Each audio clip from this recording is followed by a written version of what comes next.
Ethan had always thought that life on the planet Zera would be quiet.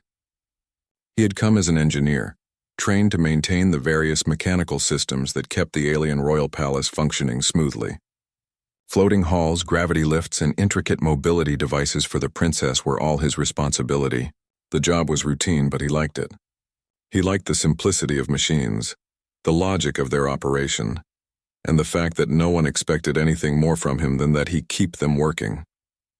That was until he met Princess Leora. Leora was not like the other aliens he had seen. She was slender and graceful, with large, expressive eyes that seemed to take in everything around her. But what struck Ethan most was that she moved with a limitation others didn't see at first glance. Her legs, delicate and unsteady, prevented her from walking without the aid of a mobility device that hovered beside her. To the court she appeared fragile, but to Ethan, there was something more, an aura of intelligence and quiet strength that radiated even as she remained seated. He first met her when summoned to repair a small malfunction in her floating chair. He entered the room with his toolkit, expecting the usual polite greeting and quick instructions, but Leora surprised him. Instead of giving him a list of problems, she looked directly at him and asked, "Do humans ever fall in love with someone who cannot walk?" Ethan blinked. I guess so," he said cautiously. "Love doesn't care about ability. It's about the person." She nodded slowly, almost as if considering his answer carefully. "And what about trust? Do humans trust people they barely know?" He hesitated, unsure whether she was testing him or just curious. "I think trust is earned, usually over time." For a moment, silence filled the room. Then she spoke again in a tone so calm it made him tense. "Would you trust someone if your life depended on it?" Ethan froze. Her question was pointed, and yet she said it with a softness that made him unsure whether it was a test, a joke, or something else entirely. He nodded slowly. "Yes, I think I would." The princess gave a small smile, one that didn't reach her eyes entirely but hinted at mischief. "Good. That is how it should be." In the following weeks, Ethan began visiting her more often. Each time she would ask questions that were unusual, not about machinery but about humans, about emotions, about decisions that carried weight. Ethan thought of it as curiosity. Perhaps she wanted to understand human society, or maybe she was lonely. But something about the questions felt deliberate.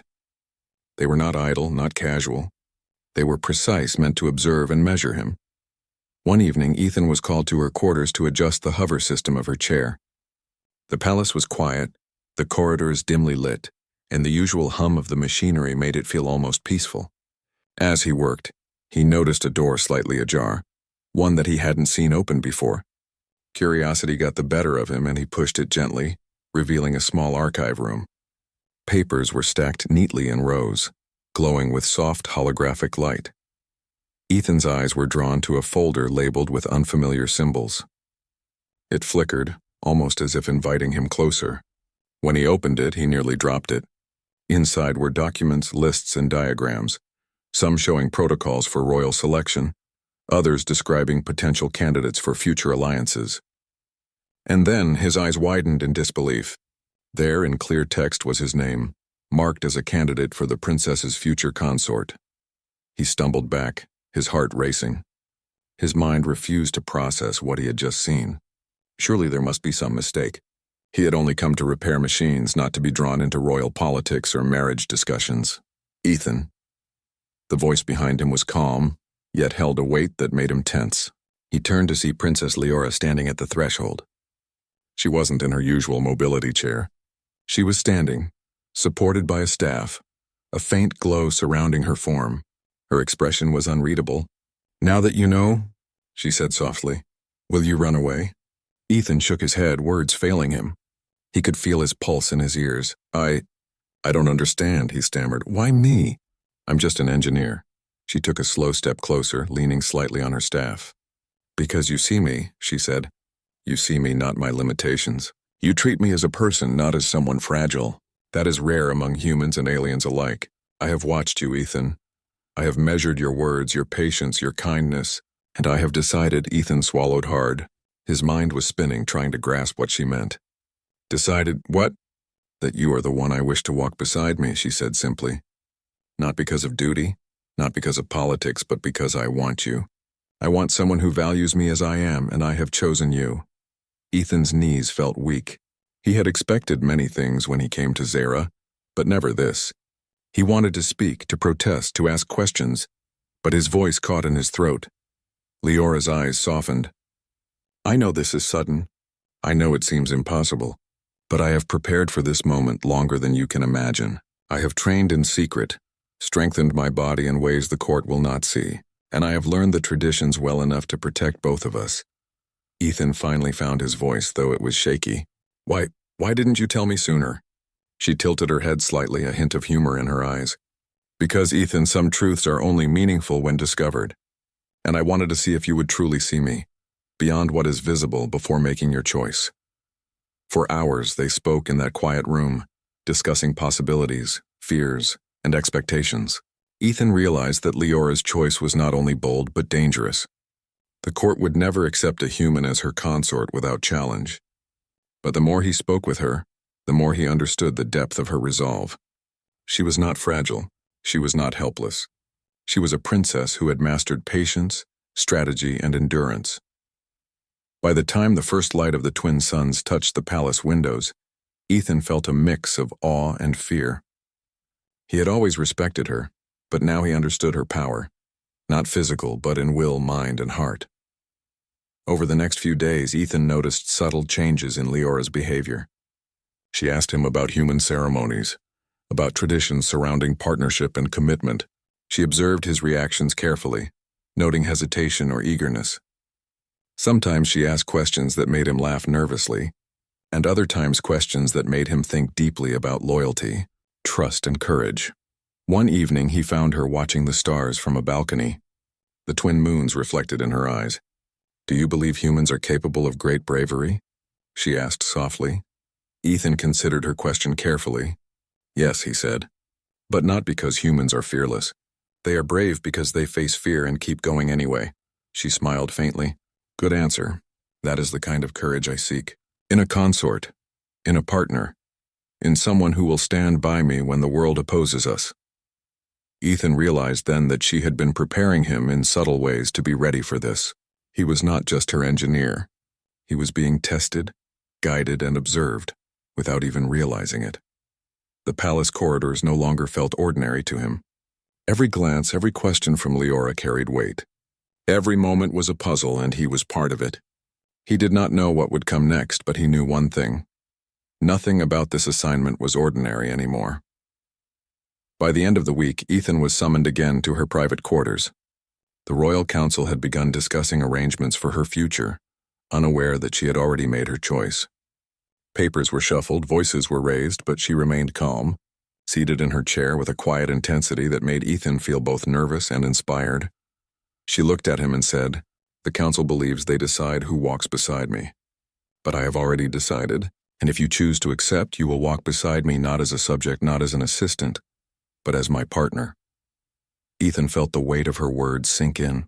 This was not a question of duty or obligation. This was a test of character, of courage, and of heart. And as he looked into her determined eyes, he realized that whatever lay ahead, challenges from the court, whispers of opposition, and the unknown trials of this alien world, he could not walk away. Because for the first time, Ethan understood that some choices are not given. They are discovered, earned, and recognized, and that recognition can change a life forever. As he left the palace that evening, carrying his toolkit and a heart full of uncertainty and awe, Ethan knew that he had stepped into something far greater than any machine he had ever repaired. He had stepped into the life of a princess who saw him for who he truly was, and he realized, perhaps for the first time, that he could not ignore that recognition. And somewhere deep inside, he felt a quiet thrill, the beginning of a story neither he nor Leora could have predicted, one that would challenge tradition, courage, and the very meaning of partnership on a world far beyond his own. Ethan could not sleep that night. His mind was restless, filled with thoughts of Princess Leora and the revelation he had discovered in the palace archives. Her choice had caught him completely off guard. He had expected to repair machinery, to follow instructions, perhaps even earn a few polite thanks, but never had he imagined that he was being considered as a partner, a future consort of a princess. The twin moons of Zera hung low in the sky, casting silvery light across the city. From his small quarters he could see the palace spires glowing softly. He thought of Leora, of the calm determination in her eyes and of the confidence with which she had spoken. There had been no hesitation, no doubt. For her, the choice had been simple. She had seen his character, his patience and his respect, and she had chosen. Ethan rose and walked to the balcony, letting the cool night air brush against his face. He wondered what the Royal Council would do when they discovered the truth. Would they accept him? He doubted it. Humans were not part of the royal lineage, and to the Council, he was just a foreign engineer, insignificant and unworthy. Yet the thought of disappointing Leora was unbearable. She had trusted him, chosen him, and he could not betray that trust. The next morning, Ethan returned to the palace, prepared to face whatever was coming. The halls were bustling with activity. Servants hurried to and fro, nobles whispered in corners, and guards stationed themselves near doors, ever watchful. He felt a mixture of excitement and apprehension. Today he would begin to understand the depth of Leora's plan. Leora was waiting for him in her chambers, seated in her floating chair. Her eyes, large and luminous, held a calm confidence. "Good morning, Ethan," she said softly. "Are you ready?" Ethan nodded, though his stomach was tight. "Ready for what?" he asked. She smiled faintly. "To face the Council. To prove that the choice of a princess is hers alone." Ethan blinked. "The Council? Will they accept me?" "Perhaps," she said. "Perhaps not. But acceptance is not required. Only courage, honesty, and willingness to stand by me are needed." He felt a rush of admiration for her. While he had expected a princess confined by her disability to be cautious or timid, Leora was anything but. She had spent months, perhaps years, preparing for this moment, training, planning, and quietly observing him, ensuring that he would rise to the occasion. The corridors to the council chambers were wide and gleaming, filled with the soft hum of hovering lanterns. Ethan followed Leora closely, noting how some nobles whispered behind their hands while others stared openly, curiosity and disbelief etched into their features. They had not seen her move from her chair. They did not know of the months she had spent training in secret, learning to stand and support herself. The council chamber was vast, filled with high-backed seats arranged in a semicircle around a central platform. Ethan felt the weight of hundreds of eyes on him as he followed Leora to the center. The council head, a tall alien with an austere expression, spoke first. "Princess Leora," he said, his voice echoing in the chamber, "we have received word that you intend to choose a consort outside the traditional line. This is unprecedented. Explain yourself." Leora's voice was calm, measured, and clear. "I have chosen. His name is Ethan. He has earned my respect, trust, and admiration. He sees me for who I am, not what the court expects me to be." Murmurs filled the room. Some nobles gasped, others whispered in disbelief. A few nodded, clearly impressed by her boldness. Ethan stood silently, unsure if he should speak. The council's leader leaned forward, his expression one of incredulity. "You would defy tradition for a human engineer?" he asked sharply. Leora raised her chin, her gaze steady. "Not for an engineer. For a man who values integrity, courage, and respect. The traditions of old are important, but they do not define the worth of a partner. My decision is final." Ethan felt a surge of pride and nervousness. He had never imagined that his simple acts of honesty and diligence would lead to this moment. The weight of the court's scrutiny pressed down on him, yet he felt a strange sense of determination. The council was not easily swayed. Several members rose, voices loud and sharp, questioning Leora's decision, citing tradition, lineage, and politics. Ethan listened, feeling a knot tighten in his chest. They wanted him dismissed, cast aside as unworthy. Yet Leora remained unwavering, responding to each objection with quiet logic and confidence. "You speak of lineage and politics," she said, her voice firm. "But what of character, loyalty, and heart? Are these not the qualities that sustain a partnership? I am the princess, and I choose my consort. If you cannot accept this, then you must accept that your opinion does not dictate my life." The chamber fell silent. Even the most critical nobles could not argue against the clarity and authority in her words. Ethan realized then that she had not only chosen him, but had prepared herself to face opposition, to stand alone if necessary. Finally, the head of the council spoke again, his tone softer, tinged with reluctant respect. Princess, your courage is remarkable. Your choice is unusual, but it reflects the strength of your character. We will accept it, though it may take time for the court to fully embrace it. Relief flooded Ethan's chest. He looked at Leora, who offered him a small, almost imperceptible smile. It was not a smile of triumph, but of reassurance. He understood that this moment was only the beginning, that challenges would follow, but also that trust and partnership had already been established between them. In the days that followed, Ethan began to learn more about Leora's world. She took him to the royal gardens, showing him plants that could survive in harsh environments and explaining their uses in medicine and cuisine. She shared stories of her childhood, of quiet moments in the palace when she had felt alone, and of her secret training to strengthen her body and mind. Through these moments, Ethan discovered that Leora's disability did not define her. Her spirit was unbroken, her mind sharp and strategic, and her heart open to connection. He admired her more with each passing day, not only for her courage but for her ability to see the best in others, to recognize qualities that others overlooked. One evening, as they walked through the gardens beneath the twin moons, Leora stopped and turned to him. "Ethan, do you understand why I chose you?" she asked softly. He nodded slowly. "Because I see you as you are. Not fragile, not weak, but strong, intelligent, and capable." Her eyes glimmered. "Yes, but also because you are human. You bring a perspective different from the court, from my advisors. You remind me of kindness, humility, and courage in ways that others have forgotten. You remind me of what matters." Ethan felt his chest tighten. He realized that this choice was not only about partnership but about trust, respect, and shared values. Leora had chosen him not for convenience, not for appearance, but because he had demonstrated qualities that aligned with her own heart. As weeks passed, their partnership grew stronger. Ethan assisted her in public appearances, not as a servant, but as an equal. He learned alien customs, studied the language and traditions, and gained the respect of many nobles who had initially doubted him. Together, he and Leora navigated political challenges, demonstrating that partnership could transcend expectations and traditions. The day came when the royal court formally recognized their union. The palace was filled with guests, humans and aliens alike, witnessing a historic moment. Leora entered not in her chair but supported by her staff, standing tall and proud. Ethan followed, his heart racing, ready to step beside her as her chosen partner. The ceremony was simple but meaningful. Leora spoke of trust, respect, and shared courage. Ethan spoke of admiration, loyalty, and commitment. Together, they pledged to support each other, to face challenges side by side, and to honor both their differences and their shared values. As the ceremony concluded, Ethan realized that this moment was more than a personal victory.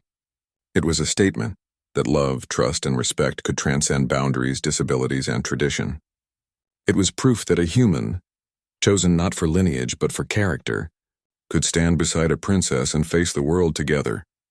Later, as they walked through the palace gardens under the glowing moons, Leora turned to him and said, "You know, Ethan, I planned all of this in secret. I observed you, guided you, and hoped you would see me as I am. And you did." Ethan smiled, taking her hand gently. "I didn't just see you, Leora, I understood you. And I would follow you anywhere." She squeezed his hand, her smile radiant. "Then we will face the future together, not as princess and engineer, but as partners in every sense." Ethan felt a warmth in his chest, a mix of awe, admiration, and joy. He had come to Zera expecting a simple life of machines and maintenance, never imagining that he would be chosen to walk beside a princess who saw him for his heart. But now he understood. This was not a story of chance. It was a story of recognition, courage, and the quiet strength that comes from seeing and valuing others for who they truly are. And as the twin moons reflected on the water of the royal gardens, Ethan knew that their story had only just begun. Together, he and Leora would navigate the challenges of court, the expectations of tradition, and the unknown adventures of a galaxy filled with possibilities. But for now, in the quiet of the night, they simply stood together, a human and a princess chosen not by destiny alone but by the strength of their hearts and the courage to trust each.